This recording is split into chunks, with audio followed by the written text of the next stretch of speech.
2 రోజుల పాటు విశాఖపట్నం కేంద్రంగా సిఐఐ సమ్మిట్ జరిగింది. దాదాపుగా లక్షల కోట్ల రూపాయల పెట్టుబడులు వచ్చినాయి.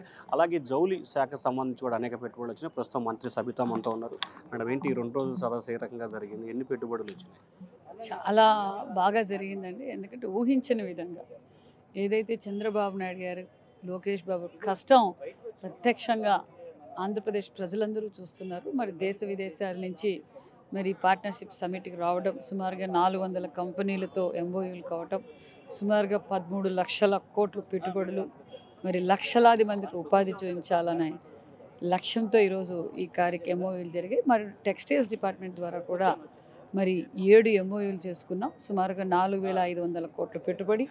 మరి ఈ 7 కంపెనీల ద్వారా 8,500 మందికి ఉపాధి చూపించబోతున్నామన్న విషయం తెలియజేస్తూ మరి ఇది ఒక మంచి ప్లాట్ఫామ్, ముఖ్యంగా యువతకు ఒక చాలా మంచి ప్లాట్ఫామ్. మరి యువత కూడా ఇప్పుడు ఇక్కడ ఎక్కడ చూసినా మరి యువత కనపడుతున్నారు, యంగ్స్టర్స్ కనిపిస్తున్నారు. మరి ఈ వయసులో 75 సంవత్సరాల వయసులో చంద్రబాబు నాయుడు గారు ఈ రాష్ట్రాన్ని స్వంద్రాంధ్రప్రదేశ్గా మార్చాలని రోజుకి 20 గంటలు కష్టపడుతూ మరి దేశ విదేశాలు తిరిగి మరి మన యువగలం, మన ఐటీ శాఖ మంత్రి గారు రండి, ఇది రైట్ టైం, ఈ కూటమి ప్రభుత్వం 20 సంవత్సరాలు అధికారంలో ఉంటుంది, మీకు అన్ని విధాలుగా మేము సహకరిస్తామని కూడా తెలియజేయడం. మరి చంద్రబాబు నాయుడు గారి మీద ఉన్న నమ్మకంతో ఈరోజు ఇన్వెస్టర్స్ వచ్చారు. మా రాష్ట్రం తరఫున మరి అందరికీ ప్రత్యేకతమైన ధన్యవాదాలు కూడా తెలియజేస్తున్నాం. మేడం, గతంలో వైసీపీ టైంలో సబ్మిట్ జరిగింది, ఇప్పుడు సబ్మిట్, దానికి దీనికి వ్యత్యాసం ఏంటి? మీరే తెలుస్తుంది దానికి దీనికి వ్యత్యాసం ఏంటో. మరి చంద్రబాబు నాయుడు గారు అంటే అభివృద్ధి, అభివృద్ధి అంటే చంద్రబాబు నాయుడు గారు. తెలుగు రాష్ట్రాల్లో ఉన్న పరిశ్రమలు, ప్రముఖ పరిశ్రమలు అన్నీ చంద్రబాబు నాయుడు గారు తెచ్చినవే. మరి 2020 విజన్, చంద్రబాబు నాయుడు గారు 2020 విజన్ ఏంటో ప్రత్యక్షంగా కనిపిస్తుంది. 2047 విజన్ ఇది నాంది. చంద్రబాబు నాయుడు గారు అంటేనే నమ్మకం. మరి గత ప్రభుత్వంలో ఇలాంటివి ఎన్నో చూసాం కానీ అమలుపరిచింది ఏమీ లేదు. మరి తరిలిపోయిన పరిశ్రమలు కూడా, గత ప్రభుత్వంలో తరిలిపోయిన పరిశ్రమలు కూడా మళ్ళీ మేము తీసుకొస్తున్నాం. మరి చంద్రబాబు నాయుడు గారి నమ్మకం మీద మళ్ళీ వాళ్ళు వచ్చి ఇన్వెస్ట్ చేయడం, మరి అన్ని ప్రాంతాల్లోనూ ఈరోజు పరిశ్రమలు పెట్టడానికి అందరూ ముందుకొచ్చారు. మరి యువతకు ఇది ఒక భరోసా. మరి జగన్మోహన్ రెడ్డి గారి గురించి చెప్పాల్సిన పని ఏముంది చెప్పండి. జగన్మోహన్ రెడ్డి పెద్ద ఫేకు, పెద్ద చోరీ.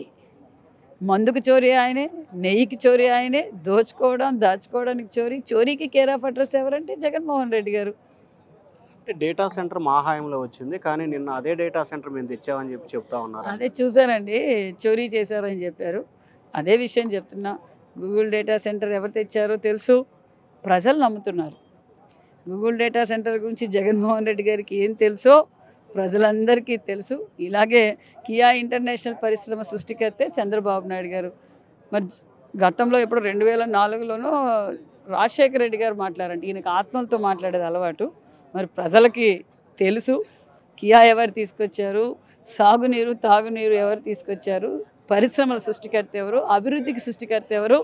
అభివృద్ధి చేసింది మేమే, చంద్రబాబు నాయుడు గారే చేశారు, చెయ్యబోయేది కూడా చంద్రబాబు నాయుడు గారు అని అందరికీ నమ్మకం ఉంది. మరి ప్రజలు క్లారిటీగా ఉన్నారు. సో ఇది మొత్తం మీద చూస్తుంటే జగన్మోహన్ రెడ్డి అంటే చోరీ, ఏదైతే చోరీ నెయ్యి విషయంలో కావచ్చు, లేకపోతే డేటా విషయంలో కావచ్చు, లెక్కర విషయంలో కావచ్చు, ప్రతి దాంట్లో చోరీకి పాల్పడుతూ తానే తప్పు చేసి ఎదుటి వాళ్ళపై బురద జల్లే ప్రయత్నం చేస్తున్నారు. అభివృద్ధి అంటే చంద్రబాబు, చంద్రబాబు అంటే అభివృద్ధి అని చెప్పి మంత్రి సబితా అంటున్నారు. Vote studio. For more videos like this, subscribe Big TV channel.